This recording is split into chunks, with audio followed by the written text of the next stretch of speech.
Hapa ilikuwa Baraza Park, public land, mali pekee ambaye hii Isiolo mtu akigongwa anajua anaweza kupata mali ya kuja kujitangaza.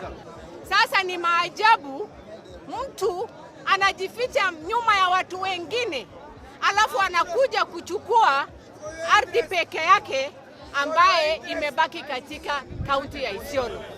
Sisi tumekashifu. Tunaomba National Land Commission na tume ya kitaifa ya ardhi ingilie masuala ihakikisha kwamba hii ardhi imerudi. Jambo la mwisho ambayo nilikuwa nataka kusema, hii ni ufisadi na tunaomba tume ya EACC, Ethics and Anti-Corruption Commission, iingilie ihakikisha kwamba ardhi ya wananchi imerudi kwa sababu